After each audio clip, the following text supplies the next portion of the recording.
Okay, just to get into chapter six. Mainly this chapter was about what I call SMAC, which is at least what I called it while I was reading it, which basically is an acronym for specific, methodical, and consistent.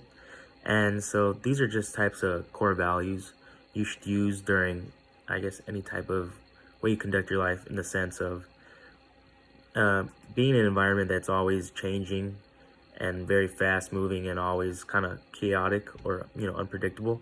You need these three key factors to remain consistent to yourself and your business. And the quote that I found most interesting in this chapter was just basically the one that stated right in the beginning was, most men die of their remedies and not of their illness. So what I took this as meaning was people tend to overcorrect, so to speak, or maybe if a problem presents itself, uh, overstating and maybe overreacting to this problem is what eventually, in turn, sinks them or ruins the company. And so that's just what I took that to mean, but a very interesting quote. So one part of the SMAC acronym that I found that I could use or attribute to my career would be creative consistency.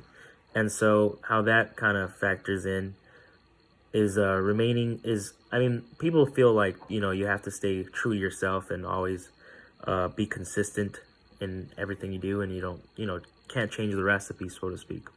And so one way they kind of talk about that is how the Constitution is a great SMAC recipe, in the sense that its foundation is very key, and it's obviously it stood the test of time, but these amendments represent the ability to adjust and still tweak the recipe, so to speak, with little minor changes, but yet never throwing out the whole thing in general.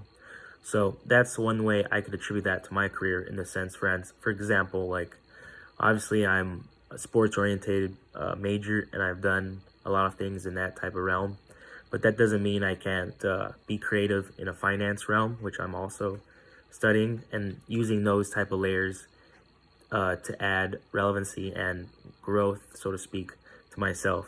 Yet I'm still maintaining those same core sports values, yet being able to merge the two is what makes the difference. Thank you.